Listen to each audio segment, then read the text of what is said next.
नमस्कार साथियों। आज जो कहानी हम सुनाने जा रहे हैं उसका नाम है कवच। लेखक मुंशी प्रेमचंद। बहुत दिनों की बात है। मैं एक बड़ी रियासत का एक विश्वसनीय अधिकारी था। जैसी मेरी आदत थी, मैं रियासत की घेराबंदी से अलग रहता और अपने काम से काम रखता था। काजी की तरह शहर के अंदेशों से घबराता नहीं था।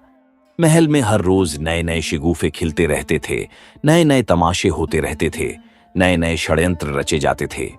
लेकिन मुझे इनमें से किसी से भी कोई सरोकार नहीं था। किसी की बात में दखल नहीं देता था, न किसी की शिकायत करता, न किसी की तारीफ करता। शायद इसीलिए राजा साहब की मुझ पर कृपा दृष्टि रहती थी। राजा साहब शीलवान, दयालु, निर्भीक, उदार और कुछ स्वेच्छाचारी थे। रेजिडेंट की खुशामद करना उन्हें पसंद नहीं था। जिन समाचार पत्रों से दूसरी रियासतें भयभीत रहती थीं और अपने इलाके में उन्हें आने की अनुमति नहीं देती थीं, वे सभी हमारी रियासत में बेरोक टोक आते थे। एक दो बार रेजिडेंट ने इस बारे में कुछ इशारे भी किए थे, लेकिन राजा साहब ने इसकी बिल्कुल परवाह नहीं की। अपने आंतरिक शासन में वह किसी प्रकार के हस्तक्षेप को नापसंद करते थे, इसीलिए रेजिडेंट भी उनसे मन ही मन द्वेष करता था। लेकिन इसका यह अर्थ नहीं था कि राजा साहब प्रजावत्सल, दूरदर्शी, नीति कुशल या मितव्ययी शासक थे। ऐसा नहीं था। वे बड़े ही विलासप्रिय, रसिक और दुर्व्यसनी थे। उनका अधिकांश समय विषय वासनाओं की भेंट चढ़ जाता था। रणवास में दर्जनों रानियां थीं, फिर भी हर रोज नई नई चिड़ियां आती रहती थीं। इस मद में कोई भी किफायत या कंजूसी नहीं बरती जाती थी। सौंदर्य की उपासना उनका एक गौण स्वभाव बन गया था। इसके लिए वह दीन और ईमान तक की हत्या करने को तैयार रहते थे। वे स्वच्छंद होना चाहते थे और चूंकि सरकार उन्हें बंधनों में डालना चाहती थी, वे उन्हें चिढ़ाने के लिए ऐसे मामलों में असाधारण अनुराग और उत्साह दिखाते थे जिनमें उन्हें प्रजा की सहायता और सहानुभूति का पूरा विश्वास होता था। इस कारण प्रजा उनके दुर्गुणों को भी सद्गुण समझती थी और अखबार वाले भी हमेशा उनकी निर्भीकता और प्रजा प्रेम के गीत गाते रहते थे। कुछ दिनों से एक पंजाबी औरत रनवास में दाखिल हुई थी। उसके बारे में तरह तरह की अफवाहें फैली हुई थीं। कोई कहता था कि वह मामूली बेश्या है, कोई उसे एक्ट्रेस बताता था, कोई उसे भले घर की लड़की कहता था। न वह बहुत रूपवती थी, न बहुत आकर्षक, फिर भी राजा साहब उस पर दिलो जान से फिदा थे। राजकाज में उन्हें वैसे भी बहुत प्रेम नहीं था, लेकिन अब तो वे उसी के हाथों बिक गए थे। वही उनके रोम रोम में समाई हुई थी। उसके लिए एक नया राजप्रसाद बन रहा था। रोज नए नए उपहार आते रहते थे। भवन की सजावट के लिए यूरोप से नई नई सामग्रियां मंगवाई गई थीं। उसे गाना और नाचना सिखाने के लिए इटली, फ्रांस और जर्मनी के उस्ताद बुलाए गए थे। सारी रियासत में उसी का डंका बजता था। लोग हैरान थे कि इस महिला में ऐसा कौन सा गुण था जिसने राजा साहब को इतना आकर्षित और आसक्त कर रखा था। एक दिन रात को मैं भोजन करके लेटा ही था कि राजा साहब ने मुझे याद किया। मन में एक प्रकार का संशय हुआ कि इस समय मेरी तलब क्यों हुई है। मैं राजा साहब के अंतरंग मंत्रियों में से नहीं था, इसलिए मुझे डर था कि कहीं कोई विपत्ति तो नहीं आ रही है। रियासतों में ऐसी घटनाएं अक्सर घटित होती रहती हैं। जिस व्यक्ति को प्रातःकाल राजा साहब के बगल में बैठते देखिए, उसे संध्या समय अपनी जान के लिए रियासत के 12 भागते हुए भी देखना पड़ता है। मुझे संदेह हुआ कि कहीं किसी ने मेरी शिकायत तो नहीं कर दी। रियासतों में निष्पक्ष रहना भी खतरनाक है। ऐसे आदमी का अगर कोई शत्रु नहीं होता तो कोई मित्र भी नहीं होता। मैंने तुरंत कपड़े पहने और मन में तरह तरह की दुष्कल्पनाएं करते हुए राजा साहब की सेवा में उपस्थित हो गया। लेकिन पहली ही नजर में मेरे सभी संशय मिट गए। राजा साहब के चेहरे पर क्रोध के बजाय विषाद और निराशा का गहरा रंग झलक रहा था। उनकी आंखों में एक विचित्र सी याचना थी।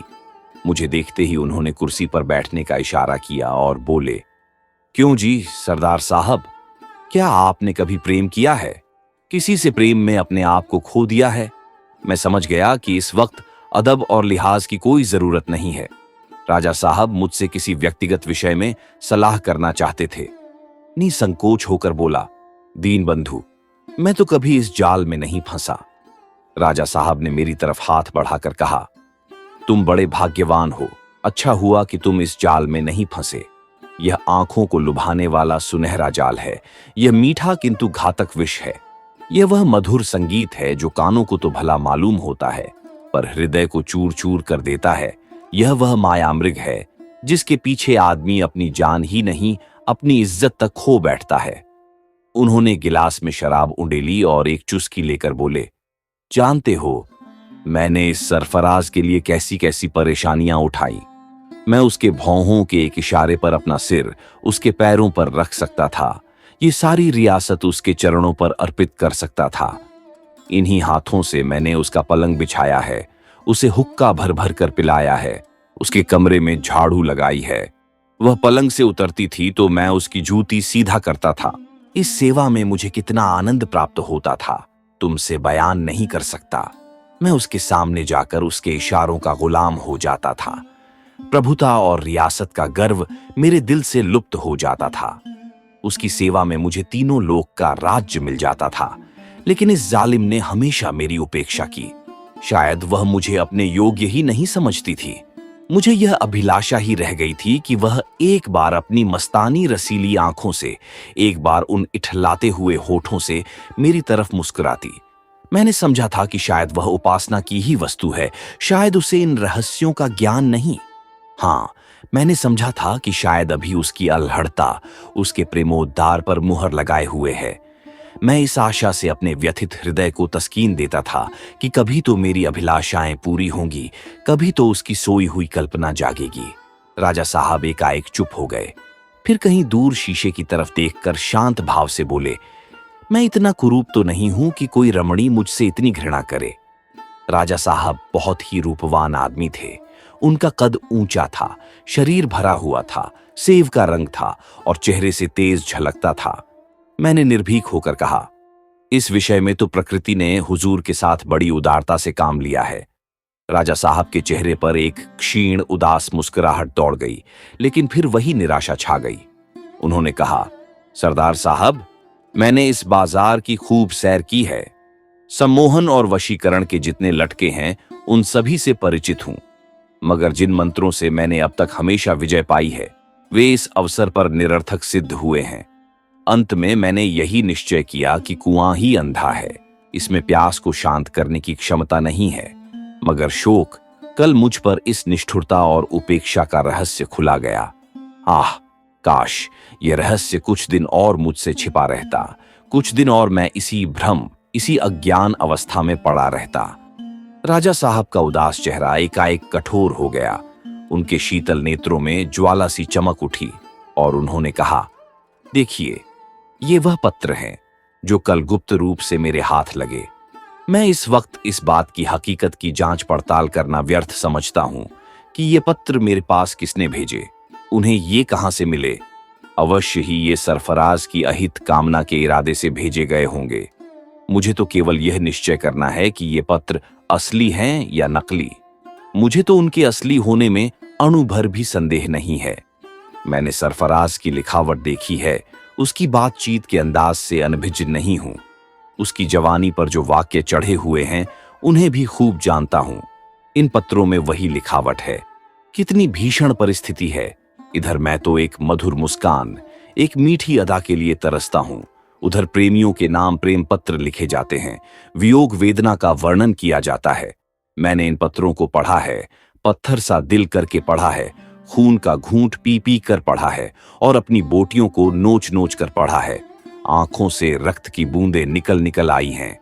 यह दगा, यह त्रिया चरित्र, मेरे महल में रहकर मेरी कामनाओं को पैरों से कुचलकर, मेरी आशाओं को ठुकराकर ये क्रीड़ाएं होती हैं। मेरे लिए खारे पानी की एक बूंद भी नहीं, दूसरे पर सुधा जल की वर्षा हो रही है। मेरे लिए एक चुटकी भर आटा नहीं, दूसरे के लिए शटरस पदार्थ पर से जा रहे हैं। तुम अनुमान नहीं कर सकते कि इन पत्रों को पढ़कर मेरी क्या दशा हुई। पहला उद्वेग जो मेरे हृदय में उठा वह यह था कि इसी वक्त तलवार लेकर जाऊं और उस बेदर्द के सामने यह कटार अपनी छाती में भोंक लूं, उसी के आंखों के सामने एड़ियां रगड़ रगड़ कर मर जाऊं। शायद मेरे बाद मेरे प्रेम की कद्र करे, शायद मेरे खून के गर्म छींटें उसके वज्र कठोर हृदय को द्रवित कर दें। लेकिन अंतस्तल के न मालूम किस प्रदेश से आवाज आई, यह सरासर नादानी है। तुम मर जाओगे और यह छलनी तुम्हारे प्रेमोपहारों से दामन भरे, दिल में तुम्हारी मूर्खता पर हंसती हुई दूसरे ही दिन अपने प्रियतम के पास चली जाएगी। दोनों तुम्हारी दौलत के मजे उड़ाएंगे और तुम्हारी वंचित दलित आत्मा को तड़पाएंगे। सरदार साहब, विश्वास मानिए, यह आवाज मुझे अपने ही हृदय के किसी स्थल से सुनाई दी। मैंने उसी वक्त तलवार निकालकर कमर से रख दी। आत्महत्या का विचार जाता रहा और एक ही क्षण में बदले का प्रबल उद्वेग हृदय में चमक उठा। देह का एक एक परमाणु एक आंतरिक ज्वाला से उत्तप्त हो उठा। एक एक रोए से आग सी निकलने लगी। इसी वक्त जाकर उसकी कपट लीला का अंत कर दूं। जिन आंखों की निगाह के लिए अपने प्राण तक निछावर करता था, उन्हें सदैव के लिए ज्योतिहीन कर दूं। उन विषाक्त अधरों को सदैव के लिए स्वरहीन कर दूं।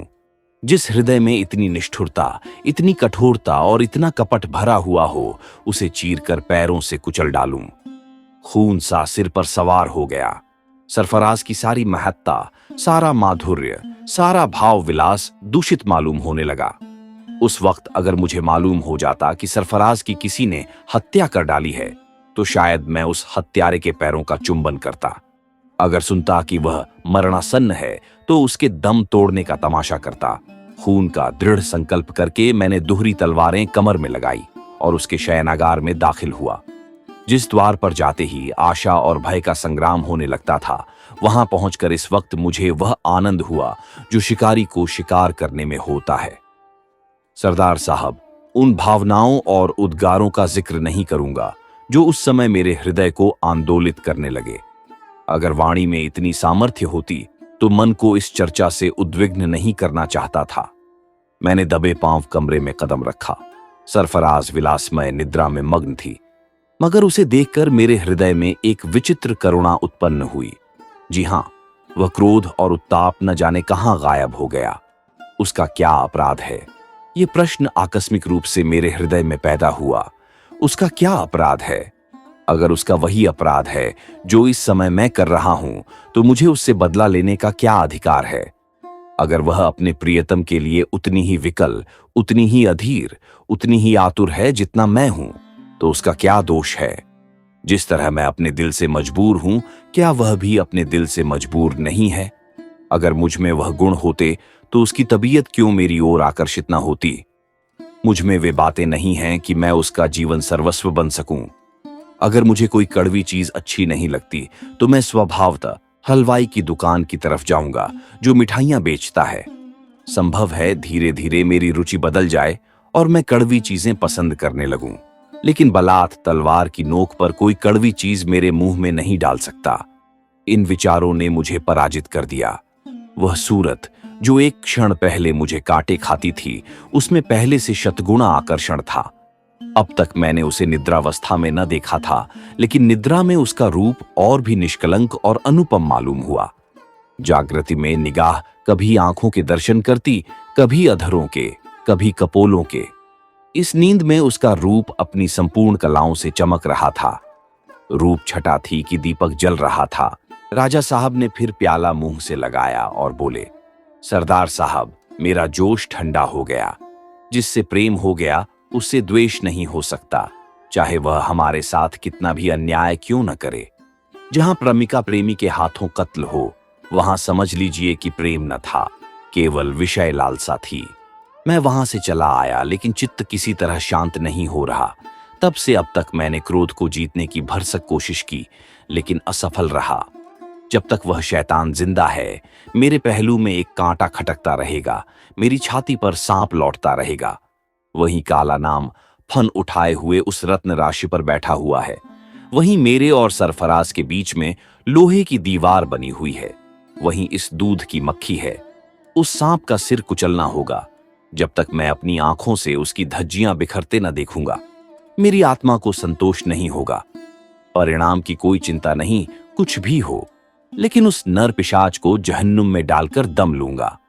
यह कहकर राजा साहब ने मेरी ओर पूर्ण नेत्रों से देखा और कहा, बताइए, आप मेरी क्या मदद कर सकते हैं? मैंने विस्मय से कहा, मैं? राजा साहब ने मेरा उत्साह बढ़ाते हुए कहा, हां, आप जानते हैं, मैंने इतने आदमियों को छोड़कर आपको क्यों अपना विश्वास पात्र बनाया और क्यों आपसे यह भिक्षा मांगी? यहां ऐसे आदमियों की कमी नहीं है जो मेरे इशारे पर ही उस दुष्ट के टुकड़े उड़ा देंगे, सरे बाजार उसके रक्त से भूमि को रंग देंगे। जी हां, एक इशारे से उसकी हड्डियों का बुरादा बना सकता हूं, उसके नहों में कीलें ठोकवा सकता हूं, मगर मैंने सबको छोड़कर आपको चुना। जानते हो क्यों? इसलिए कि मुझे तुम पर विश्वास है, वह विश्वास जो मुझे अपने निकटतम आदमियों पर भी नहीं है। मैं जानता हूं, मुझे विश्वास है कि तुम्हारे हृदय में यह भेद उतना ही गुप्त रहेगा जितना मेरे। मुझे विश्वास है कि प्रलोभन अपनी चरम शक्ति का उपयोग करके भी तुम्हें नहीं डिगा सकता। पाशविक अत्याचार भी तुम्हारे अधरों को नहीं खोल सकते। तुम बेवफाई नहीं करोगे, दगा नहीं करोगे, इस अवसर से अनुचित लाभ नहीं उठाओगे। जाते हो, इसका पुरस्कार क्या होगा, इसके विषय में तुम कुछ भी शंका न करो। मुझ में और चाहे कितने ही दुर्गुण हो, कृतज्ञता का दोष नहीं है। बड़े से बड़ा पुरस्कार जो मेरे अधिकार में है वह तुम्हें दिया जाएगा। मनसब, जागीर, धन, सम्मान सब तुम्हारी इच्छानुसार दिए जाएंगे। इसका संपूर्ण अधिकार तुम्हें दिया जाएगा, कोई दखल नहीं देगा। तुम्हारी महत्वाकांक्षा को उच्चतम शिखर तक उड़ने की आजादी होगी। तुम खुद फरमान लिखोगे और मैं उस पर आंखें बंद करके दस्तखत करूंगा। बोलो, कब जाना चाहते हो? उसका नाम और पता इस कागज पर लिखा हुआ है। इसे अपने हृदय पर अंकित कर लो और कागज फाड़ डालो। तुम खुद समझ सकते हो कि मैंने कितना बड़ा भार तुम्हारे ऊपर रखा है। मेरी आबरू, मेरी जान तुम्हारी मुट्ठी में है। मुझे विश्वास है कि तुम इस काम को सुचारू रूप से पूरा करोगे। जिन्हें अपना सहयोगी बनाओगे वे भरोसे के आदमी होंगे। तुम्हें अधिकतम बुद्धिमत्ता, दूरदर्शिता और धैर्य से काम लेना पड़ेगा। एक असंयत शब्द, एक क्षण का विलंब, जरा सी लापरवाही मेरे और तुम्हारे दोनों के लिए प्राणघातक होगी। दुश्मन घात में बैठा हुआ है। कर तो डर, न कर तो डर का मामला है। यूं ही गद्दी से उतारने के मंसूबे सोचे जा रहे हैं। इस रहस्य के खुल जाने पर क्या दुर्गति होगी, इसका अनुमान तुम आप कर सकते हो। मैं बर्मा में नजरबंद कर दिया जाऊंगा। रियासत गैरों के हाथ में चली जाएगी और मेरा जीवन नष्ट हो जाएगा। मैं चाहता हूं कि आज ही चले जाओ। यह इंपीरियल बैंक का चेकबुक है। मैंने चेक पर दस्तखत कर दिए हैं। जब जितने रुपयों की जरूरत हो ले लेना। मेरा दिमाग 7वें आसमान पर जा पहुंचा। अब मुझे मालूम हुआ कि प्रलोभन में ईमान को बिगाड़ने की कितनी शक्ति होती है। मुझे जैसे कोई नशा हो गया। मैंने एक किताब में पढ़ा था कि अपने भाग्य निर्माण का अवसर हर एक आदमी को मिलता है और एक ही बार। जो इस अवसर को दोनों हाथों से पकड़ लेता है वह मर्द है। जो आगा पीछा में पड़कर उसे छोड़ देता है वह कायर होता है। एक को धन, यश, गौरव नसीब होता है और दूसरा खेद, लज्जा और दुर्दशा में रो रो कर जीवन के दिन काटता है। फैसला करने के लिए केवल एक क्षण का समय मिलता है। वह समय कितना बहुमूल्य होता है। मेरे जीवन में यह वही अवसर था। मैंने उसे दोनों हाथों से पकड़ने का निश्चय कर लिया। सौभाग्य अपनी सर्वोत्तम सिद्धियों का थाल लिए मेरे सामने हाजिर है। वह सारी विभूतियां जिनके लिए आदमी जीता मरता है मेरा स्वागत करने के लिए खड़ी हैं। अगर इस समय मैं उनकी उपेक्षा करूं तो मुझ जैसा अभागा आदमी संसार में न होगा। माना कि बड़े जोखिम का काम है, लेकिन पुरस्कार तो देखो। दरिया में गोता लगाने से ही तो मोती मिलता है। तख्त पर बैठे हुए कायरों के लिए कोड़ियों और घोंघों के सिवा और क्या है। माना कि बेगुनाह के खून से हाथ रंगना पड़ेगा। क्या मुजायका, बलिदान से ही वरदान मिलता है। संसार समरभूमि है। यहां लाशों पर चढ़कर उन्नति के शिखर पर चढ़ना पड़ता है। खून के नालों में तैरकर ही विजय तट मिलता है। संसार का इतिहास देखो। सफल पुरुषों का चरित्र रक्त के अक्षरों में लिखा हुआ है। वीरों ने सदैव खून के दरिया में गोते लगाए हैं, खून की होलियां खेली हैं। खून का डर दुर्बलता और कम हिम्मती का चिन्ह है। कर्मयोगी की दृष्टि लक्ष्य पर रहती है, मार्ग पर नहीं, शिखर पर रहती है, मध्यवर्ती चट्टानों पर नहीं। मैंने खड़े होकर अर्ज की, गुलाम इस खिदमत के लिए हाजिर है। राजा साहब ने सम्मान की दृष्टि से देखकर कहा, मुझे तुमसे यही आशा थी। तुम्हारा दिल कहता है कि यह काम पूरा कराओगे। मुझे विश्वास है, मेरा भी यही विचार था। देखो, एक एक क्षण का समाचार भेजते रहना। ईश्वर ने चाहा तो हुजूर को शिकायत का कोई मौका नहीं मिलेगा। ईश्वर का नाम न लो, ईश्वर ऐसे मौके के लिए नहीं है। ईश्वर की मदद उस वक्त मांगो जब अपना दिल कमजोर हो। जिसकी बाहों में शक्ति, मन में विकल्प, बुद्धि में बल और साहस है, वह ईश्वर का आश्रय क्यों ले।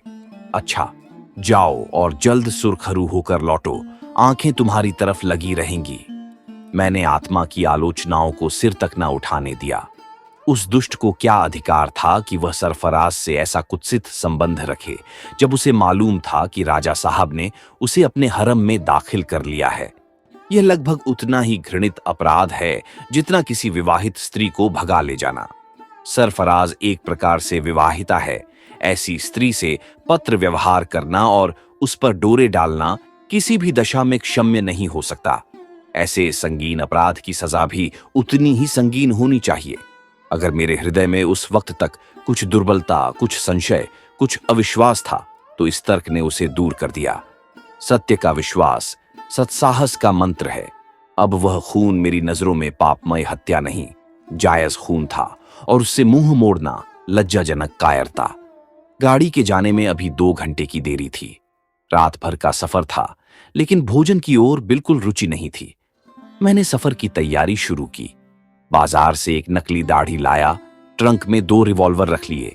फिर सोचने लगा, किसे अपने साथ ले चलूं। यहां से किसी को ले जाना तो नीति विरुद्ध है। फिर क्या अपने भाई साहब को तार दूं? हाँ, यही उचित है। उन्हें लिख दूं कि मुझसे बंबई में आकर मिलें, लेकिन नहीं, भाई साहब को क्यों फंसाऊं? कौन जाने क्या हो। बंबई में ऐसे आदमी की क्या कमी। 1 लाख रुपए का लालच दूंगा, चुटकियों में काम हो जाएगा। वहां एक से एक शातिर पड़े हैं, जो चाहें तो फरिश्तों का भी खून कराएं। बस इन महाशय को किसी हिकमत से किसी वेश्या के कमरे में लाया जाए और वहीं उनका काम तमाम कर दिया जाए। या समुद्र के किनारे जब वह हवा खाने निकले तो वहीं मारकर लाश समुद्र में डाल दी जाए। अभी चूंकि देर थी, मैंने सोचा शाम की पूजा कर लूं। ज्यों ही पूजा के कमरे में कदम रखा, माताजी के तिरंगे चित्र पर नजर पड़ी। मैं मूर्ति पूजक नहीं हूं, धर्म की ओर मेरी प्रवृत्ति नहीं है, न कभी कोई व्रत रखता हूं, लेकिन न जाने क्यों उस चित्र को देखकर अपनी आत्मा में एक प्रकाश का अनुभव करता हूं। उन आंखों में मुझे अब भी वही वात्सल्यमय ज्योति, वही दैवी आशीर्वाद मिलता है, जिसकी बाल स्मृति अब भी मेरे हृदय को गदगद कर देती है। वह चित्र मेरे लिए चित्र नहीं, बल्कि सजीव प्रतिमा है, जिसने मेरी सृष्टि की है और अब भी मुझे जीवन प्रदान कर रही है। उस चित्र को देखकर मैं यकायक चौंक पड़ा, जैसे कोई आदमी उस वक्त चोर के कंधे पर हाथ रख दे जब वह सेंध मार रहा हो। इस चित्र को रोज ही देखा करता था, दिन में कई बार उस पर निगाह पड़ती थी, पर आज मेरे मन की जो दशा हुई वह कभी न हुई थी। कितनी लज्जा और कितना क्रोध, मानो वह कह रही थी, मुझे तुझसे ऐसी आशा न थी। मैं उस तरफ ताक न सका, फौरन आंखें झुका लीं। उन आंखों के सामने खड़े होने की हिम्मत मुझे न हुई। वह तस्वीर की आंखें नहीं, सजीव, तीव्र और ज्वालामय, हृदय में बैठने वाली, नोकदार भाले की तरह हृदय में चुभने वाली आंखें थीं। मुझे ऐसा मालूम हुआ जैसे गिर पड़ूंगा। मैं वहीं फर्श पर बैठ गया। मेरा सिर आप ही आप झुक गया। बिल्कुल अज्ञात रूप से, मानो किसी दैवी प्रेरणा से, मेरे संकल्प में एक क्रांति सी हो गई। उस सत्य के पुतले, उस प्रकाश की प्रतिमा ने मेरी आत्मा को सजग कर दिया। मन में क्या क्या भाव उत्पन्न हुए, क्या क्या विचार उठे, इसकी मुझे खबर नहीं। मैं इतना ही जानता हूं कि मैं एक सम्मोहित दशा में घर से निकला, मोटर तैयार कराई और 10 बजे राजा साहब की सेवा में जा पहुंचा। मेरे लिए उन्होंने विशेष रूप से ताकीद कर दी थी कि जिस वक्त चाहूं उनसे मिल सकूं। कोई अड़चन न पड़ी। मैं जाकर नम्र भाव से बोला, हुजूर, कुछ अर्ज करना चाहता हूं। राजा साहब अपने विचार में इस समस्या को सुलझाकर इस वक्त इत्मीनान की सांस ले रहे थे। मुझे देखकर उन्हें किसी नई उलझन का संदेह हुआ। उनके माथे पर बल पड़ गए, मगर एक ही क्षण में नीति ने विजय पाई। मुस्कुराकर बोले, हाँ हाँ कहिए, कोई खास बात? मैंने निर्भीक होकर कहा, हुजूर, मुझसे यह काम न होगा। राजा साहब का चेहरा पीला पड़ गया। मेरी ओर विस्मित से देखकर बोले, इसका मतलब मैं यह काम न कर सकूंगा? क्यों?